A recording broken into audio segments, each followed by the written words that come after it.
Well, my dad had gone to a Toastmasters early on and heard one of the most successful magazine entrepreneurs in the world speak. He comes back and tells me, I just had a chance to hear one of the most successful magazine entrepreneurs in the world speak. And he said, when are you taking your SAT? I said, I'm taking it next year. He said, well, this guy was failing out of high school. He was struggling. He was raised by a single mom in the Midwest, but he promised his mother he would take a test called the SAT. So he takes the SAT in May, his junior year, doesn't expect anything, gets his score back in June. Now the SAT, which I don't know how many your population know, but it's a standardized test with a math part and a verbal part. Both are scored out of 800 points.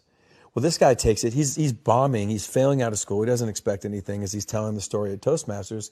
Well, he gets a 1480 out of 1600.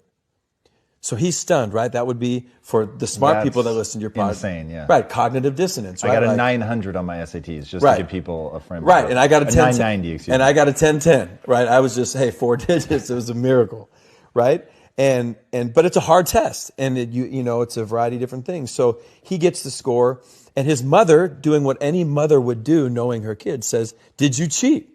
Right? She knows her son. And he says, I swear to God, I tried to cheat, but the way the numbers were and the scantrons and the bubbles, you couldn't cheat. So she says, you mean to tell me you really got that score? He said, yeah, I got the score. So he's stunned, Tom. So as my dad's telling me the story, I'm like, okay. So he says, all right. So what he decides is, because he realizes he's smart and he's going into his senior year, he says, I'm going to go to class. Now he starts to go to class. He doesn't hang out with who he did when he didn't go to class. All right. Teachers see him in class and they said, hey, maybe Franklin Pierce, maybe we missed the boat on this kid. So they start to treat him differently. Well, as the guy would tell the story, he graduates, goes to a community college, goes on to Wichita State, goes on to the Ivy League, and becomes this massively successful magazine entrepreneur. So I said, okay, well, the guy was always smart. He just needed a standardized test to unlock it. My dad said, no, that's not the story, and this is what I want you to understand. He said, 12 years after all this guy's success, he gets a letter in the mail from Princeton, New Jersey. Doesn't think anything about it. The next day, his wife says, you're going to open it. He opens it. True story, turns out the SAT board will periodically review their test-taking procedures and the policies. The year he took the test, he was one of 13 people sent the wrong SAT score. His actual score was a 740 out of 1,600. And he said, people think my whole life changed when I got the 1480. But what happened? My whole life changed when I started acting like a 1480. And what does a 1480 do? He goes to class. Well, this is one of the first stories I would share when I had my opportunity at Alabama, or Florida State, or Georgia.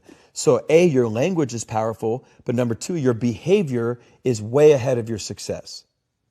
And so many people let their feelings dictate what they do, as opposed to throw your behavior out there. Russell Wilson's 5'10". He shouldn't be playing pro football, but he behaves like the best quarterback in the country. And he's done that since before he was at that level. And then his feelings and emotions and his skill caught up to that behavior. I think the lesson my dad was trying to teach me ultimately was, in addition to my language, what I do, not how I feel about my past, is going to determine who I am in the future.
Please excuse the technical difficulties. Can you hear me? Can you hear me? Can you hear me? Appreciate you out there. Let me know. Not sure if you can hear me now. If you let me know, I'll make sure I'll fix that up right there. But if you can, man, I'm just sharing some information about what you believe in yourself. What did he say? He got the high test scores, but they weren't even his. You know, they weren't even his scores. How about that? They weren't even his scores, but he believed that they were his, or he believed that he was smart. And once he believed that he was smart, he started to do things that smart people do. So all it takes is what that's saying is to believe in what we're doing, right? To believe in who we are, to believe in the why we do anything that we're doing in the first place anyway. Why? That's the whole belief. You know, my family needs me, my community needs me, my business needs me, whatever that might be for you. That's the why. That's the whole deal. When you believe that you can achieve something, there are going to be obstacles, adversities, situations, environmental hazards, meaning, you know, food you feed your mind based on where you are, what you can accomplish. Because you could be around people that tell you that you could do a thing, and you could be around people that tell you that you can't do a thing. And then if you believe in what they say, that's how you operate. So get around those environments that say, man, you can do a thing. Not only can you do a thing, I'll help you do a thing. So tapping into that system of support. And what Dr. Herbert Harris and I came up with together was the cocoon of support. Your village. Who's in your circle? Who's in your sphere of influence that says, man, well, I don't know how to do that, but I know someone who does. That's not what I'm looking for, but I know someone who is. I don't even know anything about that, but the fact that you're doing it makes me want to help. How can I help? Those things. You know, that's back to the community, though. If you could see the gray beard, it was a community that supported each other. One reason the community supported each other, because our community had to support each other, because no one else was. Once we could span out and kind of make relationships outside of the community, let me give you a case in point. Old man Bob had the butcher shop down at the corner in the neighborhood. Now, old man Bob would give you the sliced thick bacon, man, that ham just cooked just right. And even if you have the money on Monday, he'd allow you to take it because you need to take care of your family and you could pay it back on Friday. Man, the big stores open, all the big brands came into town. And once we could take our money somewhere outside of our community, that's what we decided to do. So once we decided to take the money outside of the community began to falter, and people in the community began to come within self-interest. And that's a whole nother topic. But that's also about connecting with people that support you, believe in you. Maybe they don't even know what it is that you're doing. That don't even matter. Because guess what? Nobody asks you what you do at work. They just believe that you work for the place. And they believe that that's the system of success.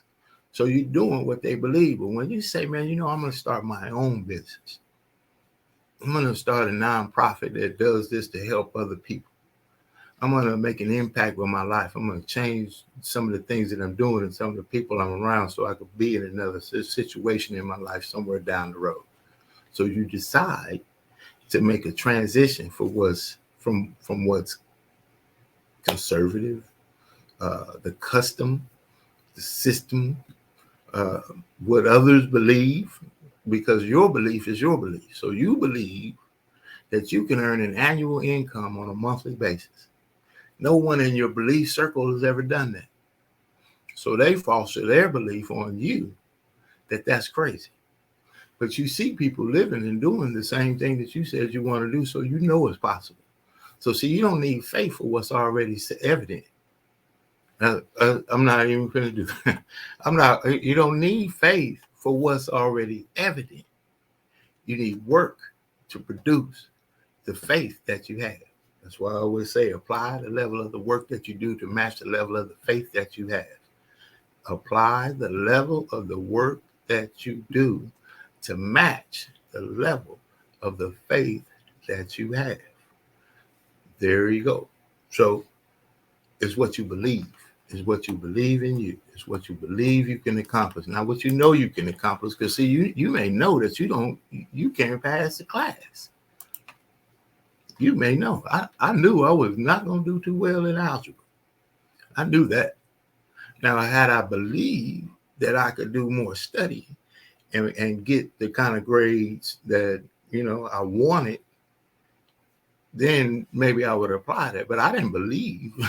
I didn't believe that. I didn't believe that I could understand math. It was like hieroglyphics to me. I found me a class that was mathematics, but applied to a credit well enough to get me through. I was a jock. I played ball. That's my main thing.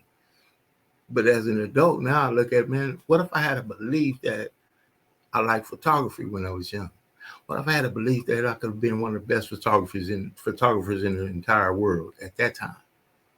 I didn't believe that. But what if you believe today?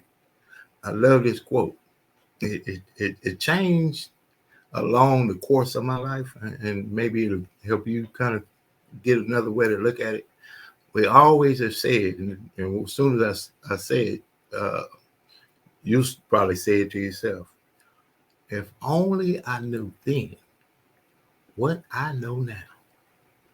If only I knew then what I knew now. And it's always like, man, I wish I'd have knew Microsoft was going to do like that. Man, I wish when they said Google was going to go public and I knew the information 6 months before they went public, I would have invested. Man, if only I'd have knew Dell or whatever. If only I would have known. So here we are now. We know what we know. And we say that quote, but how about applying what we know now? See, that's where we get stuck. That's where we get stuck. We got to a point where we got responsibilities, we got accountabilities, we're married, got kids, got whatever it is in our lives that we got accountable for. We give that the belief that I need to take care of. I can't do something else for what I got to do. But see, here's the deal. You must do something else. You must apply another level. You must apply more. You have to do more to get to where you want to get to. Just like right now, you got to have more to buy the same beans that we bought last week. It's more. That means we got to do more. If the beans are more and the seed is the same, we're going to have to do something that's a little bit different. I'll let that hit a little bit later on down in the road. Find a way to get around the people that believe in you. Find a way to get around the people that believe in what you believe in about you. And if they don't believe in what you believe about you, it's because you haven't shown what you believe about you. See, somebody will say, man, you still doing that? That's where you have to get to. Are you still doing that? Are you still doing the thing that was not producing what they thought it was supposed to produce? Are you still going to school 12 years after the 4-year degree? Because people said this or that. What do you believe? What are you doing it for? And to get around people that say, man, keep going. Keep on going. Keep on doing it. Keep on believing. Keep on working. What's happening with the faith? Because I'm a babe in the word. So here's the word sayers and the scripture readers and the scripture quoters and all those other things. Is some scriptural content in there in context that says, how long? How long will it take to get out of this place into paradise? I don't even know what that scripture is, that book, but I read the Bible twice, front and back, to the front and the back. Now that's in me, of me, not just read, right? That's so those that have gotten it down to the scripture, quoted word for word, I'll ask you, do you live what it says? That's something else. So as you live what it says, how about believing in it in yourself? How about believing in it in what you could do? How about believing in what gifts you have? How about believing in the accomplishments that you can achieve? How about believing in the product of who you are, the brand of who you are, your brand? It's your brand. Me. Here's a breakthrough thought for you. So they tell me all the time, you ain't got to do all that. Stand by.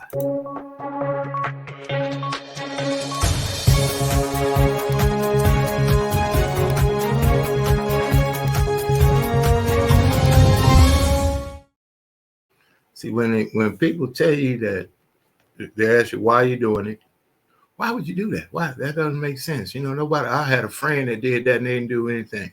Most times they have no credible content to why something didn't work, but the fact that they quit. So they're fostering that on you, that something didn't work that may have been similar, may have been likened to what you want you want to start a donut shop. They started a candy company that didn't work, so they're telling you that what doesn't work. They're not you. That's not you. That's not your story. That's not your book. That's not your chapter. That's not your walk. Your walk is your walk.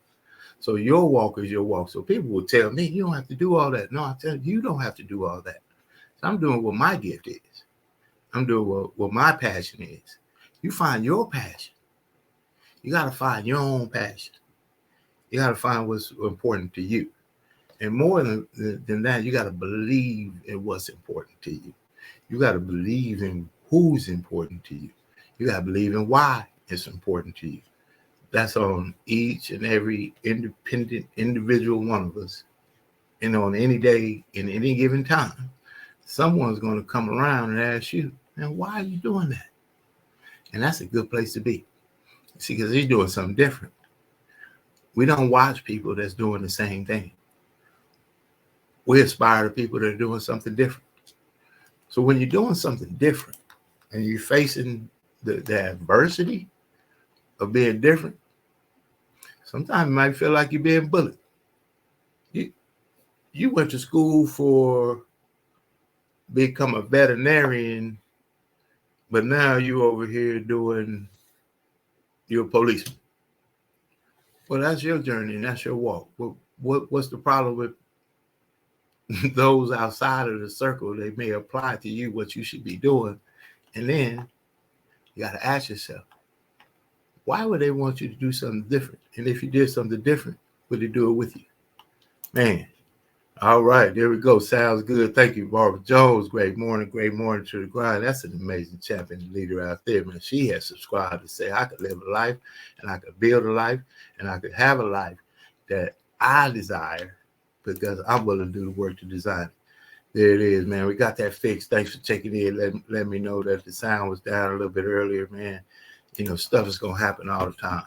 Stuff is going to happen. Technical difficulties, all those things. Man, keep going on forward. This is just an example of it. And when we talk about legacy, a great friend of mine that just passed, Mr. Paul Pitts, PDP, son Billy, and shout out to you and your family. He showed me that being different is what it's really all about. So years and years, it seemed like years and years ago, we talked about podcasting, and since then I've done I produced and engineered over 1,000. Myself, I've done close to maybe 400. So the legacy, say something happens to me. I've done nothing but share positivity, encouragement, motivation of some sort, of any sort to people, to the world, and most importantly, to myself. See, this is my daily mode of operations. This is the daily kind of dose of medicine to me. Mr. Donald Bradley has the inspirational morning vitamin. Amazing call, 5 a.m. in the morning on the West Coast. Catch that, get my day going. And that vitamin allows me to have nourishment for motivation, determination, self-empowerment, and then the stick-to-itiveness to design my days so that I am responsible for the production of what I believe that can happen in my life, that I could do for me and I could do for my family, and I spread a motivation, if you will, of how everybody can. Because I'm gonna tell you something. Well, if I could do something, anybody could do something. My man right there, Mr. Neosha Moore's great morning to the grind, man. We got to get on to the other side. Most definitely need to put them stars on my brother right there. We got to get that done. Now we'll get to the end. Partners in success, doing some real major work. Want to shout out to Roscoe's House of Chicken and Waffles out there.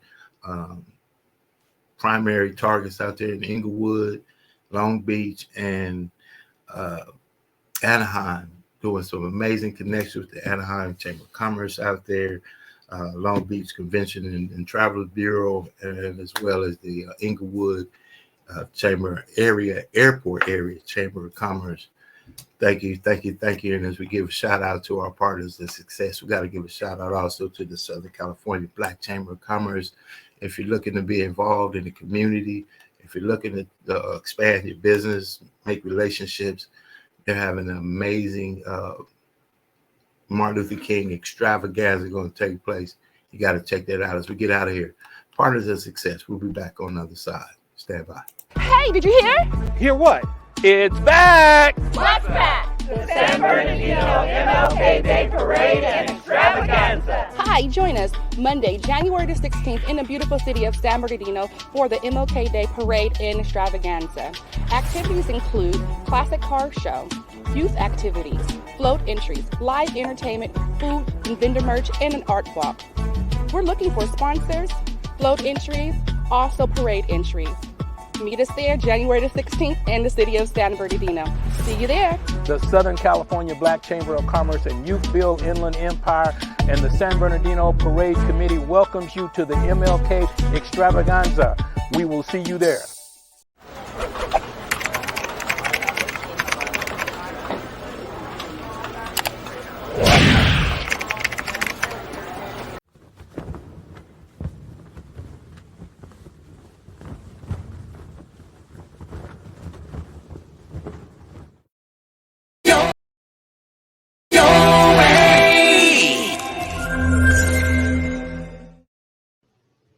Hi, my name is KeJohnna Owens. I am co-founder of Success Express Marketing Solutions. Our business is cultivating more business for your business. I want to tell you real quick about our program that is one of the most comprehensive business development online marketing support programs out there, which is the VASP, VASP, Virtual Assistant Support Program. This system allows you to operate and run your business while we help monitor and help you cultivate more business for your business online. Contact us at 909-686-1698 and visit us online at successexpressmarketing.com. Look forward to helping you take your business to the next level. Jazzabrations is unique in the fact that we honor jazz and blues legends over the age of 65 who have contributed more than 25 years to the industry. Our performances educate our families about legacy preservation and as we entertain our communities to have fun and to be educated about keeping the legacies alive.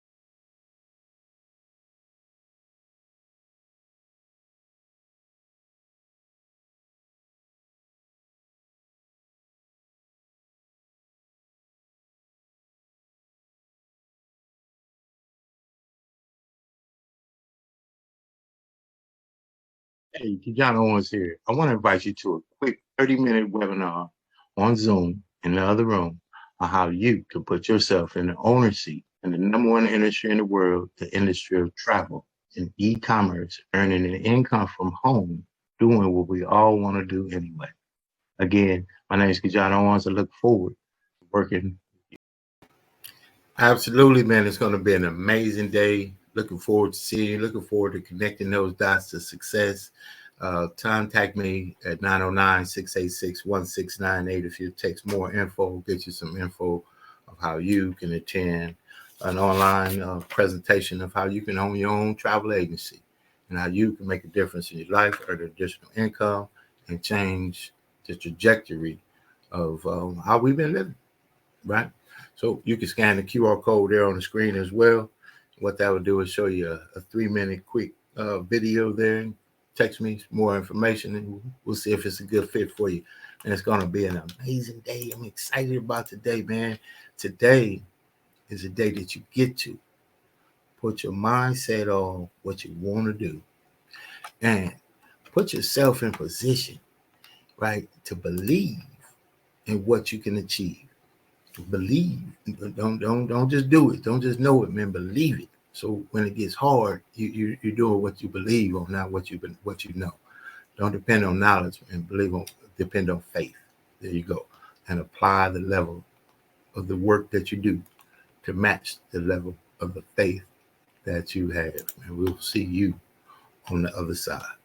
God bless you.